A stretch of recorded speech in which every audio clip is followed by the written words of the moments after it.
आज गोटे दमदार व्हाट्सअप रे चैटिंग करे चनाला। तो चलो से स्टोरी टे काना पढ़मा। चलो चलो स्टार्ट करमा।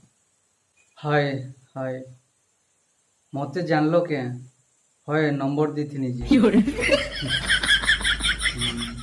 तुम्हें जहार बिहा घर गले भी नंबर देसोगे नहीं हो इटा फर्स्ट टाइम तुमके नंबर देनी। ओहो हेंता के हाय बाकी तुमके नंबर देला बेले जे डर लागुथिला जे नी कहनो।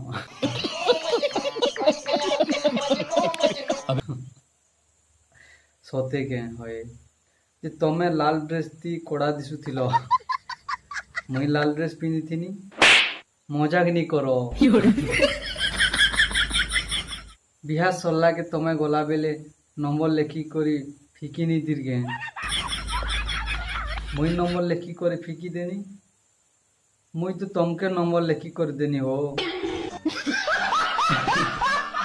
ओहो से लाल ड्रेस वाली के तमे नंबर देलो हाय से टुकेल तमे निषेध भेल। से लाल ड्रेस वाली तो तमर नंबर के फिकी देला जे मुई भावनी की से टुकेल मोके नंबर देला बोली।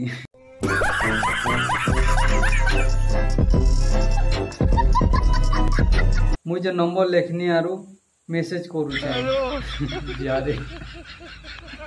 ओहो बेले जने पिला जने टुकिल के लाइन मारतला जेनके लाल ड्रेस पिनतिला से ताके नंबर देला से लाल ड्रेस वाली के। से लाल ड्रेस वाली जेदेले नंबरटा चिरी करी की फिकी देला से नंबर के। आ गोटे पिला देखा पाला कि नंबर मोके दउची बोली से माने नंबर बेटला मेसेज करूची बोले जानला ई पिला से पिला कान करबो एंताल एंता केन देसी बिहा घरे आसी मोर दोस केन केन एंता पेंता फंसी जो केन केन कह। सैल्यूट भाई तमर भाई प्यार प्यार करवा लो फोन के।